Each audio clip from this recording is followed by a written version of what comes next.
how's it going? It's That Nerd Ryan here, and today we are talking about Tales of the Jedi. It actually took me a while to get around to watching this, which I find funny because usually I'm so active onto Star Wars, but Andor coming out that Wednesday, I kind of dedicated the whole day to Andor.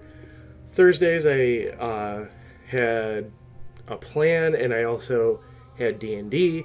Friday, I had to rest up because recovery from D&D and stuff. Then Saturday, I had to go to Fright Fest. Then Sunday, just busy. So now, here we are on Halloween. But as you guys will be watching it, the week and day after Halloween, talking about Tales of the Jedi. And I have to say, all the memes that I'm seeing about it are true. It's phenomenal. It's amazing, and it stinks that we only got 6 episodes. So they're all shorts, kind of like Star Wars Visions, but they're also long enough to kind of be considered like episodes in like Clone Wars or towards the end, Rebels. So there are some gripes that I have with it, but at the same time, there's a lot of praise I have for it. So there will be spoilers because I'm going through each episode. And also, there will be some talk about stuff like the Ahsoka book, possibly Dooku Jedi Lost, and stuff like that. Because it does kind of, I don't want to say mess with canon, but it might touch upon those books in canon. But also, I feel like some of the Count Dooku stuff did change from Jedi Lost. So this series is released in chronological order, technically, even though what basically happens with it is we get the first episode as an Ahsoka story, episodes 2 through 4 as the Dooku Arc, and then 5 and 6 are finishing up the Ahsoka story. So it is a little strange that way. I do feel it would have been better reshuffling it, either doing the first 3 as Dooku, last 3 as Ahsoka, or vice versa, because it does really throw you off when you're like, okay, we're watching the Ahsoka episode. Oh, now it's Dooku? Okay, I guess the next one's Ahsoka. Oh, it's Dooku again? Okay, maybe the next one's Ahsoka. Oh, it's Dooku again? And, it kind of got confusing.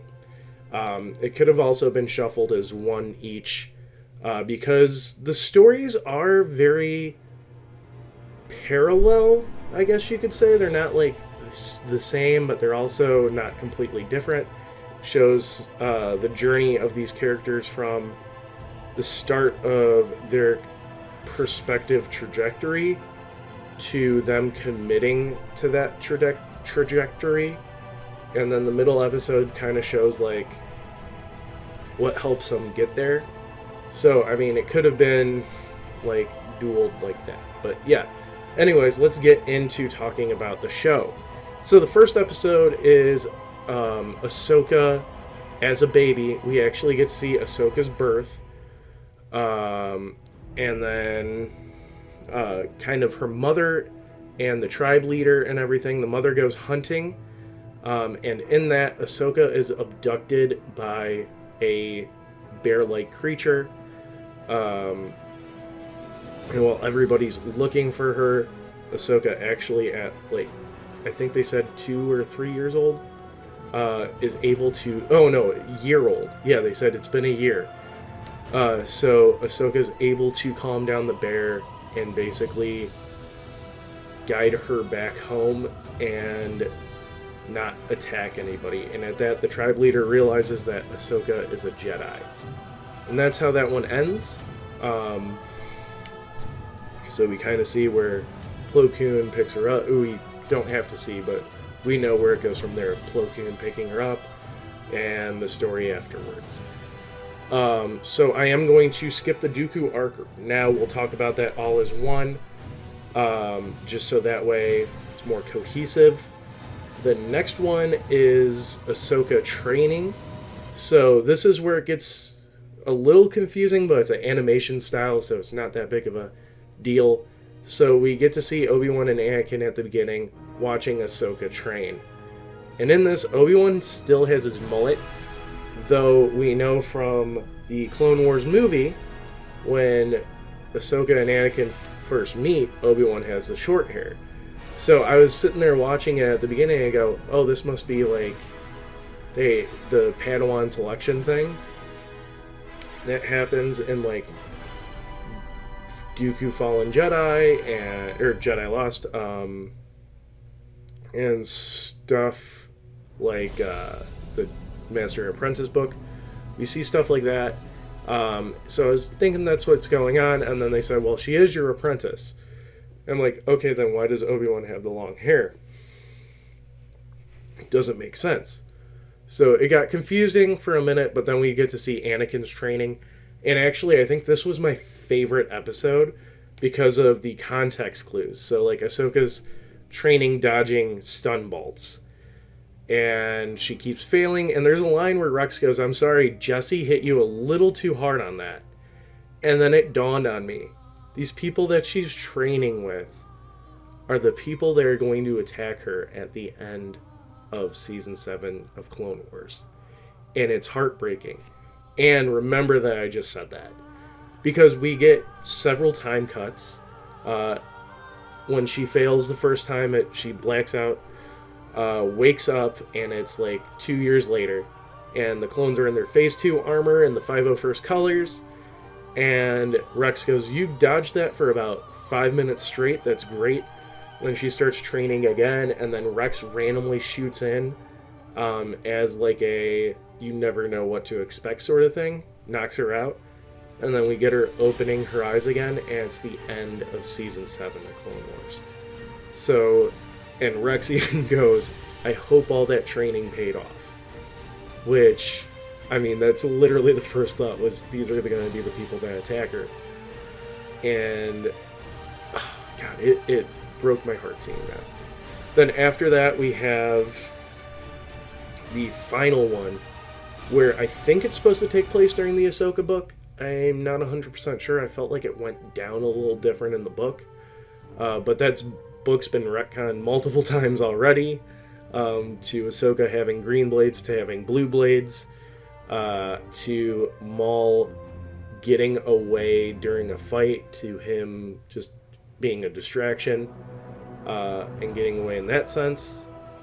But she is kind of covering up being a farmer, and she does basically the same thing that Cal does and the random Jedi and Obi-Wan Kenobi do, and save a random person from perishing.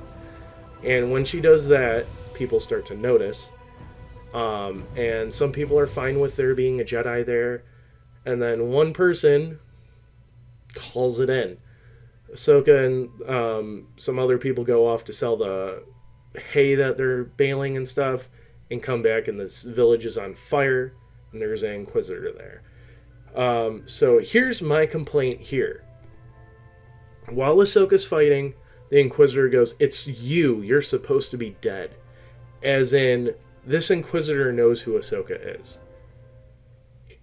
But it's never mentioned on who this Inquisitor is. So we don't know if was supposed to be Barriss Offee in disguise or whatever. There was a point where Ahsoka fights them, doesn't use her own lightsaber, grabs theirs and cuts the head off, and the head deflates. So I was waiting for it to like cut back, and then it shows Barriss or somebody that like we know from Clone Wars, but no, it doesn't do that. So that was my one complaint on that.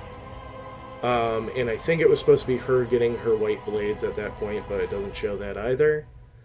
But yeah, so then after that, we got the Dooku Arc. So the first one is Dooku and young Qui-Gon, where they are basically trying to find a kidnapped senator's son, and they see how the Republic's kind of been treating the planet that kidnapped the people, and then the senator of said sun shows up and starts attacking the village, where Dooku and Qui-Gon protect it, but Dooku goes a little too far, starts choking the person, and has to get talked down by Qui-Gon.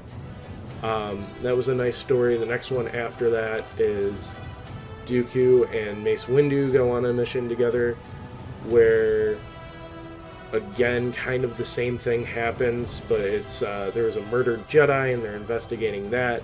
Turns out that the people of the planet didn't like the Senator or the Republic, so it disenfranchised Dooku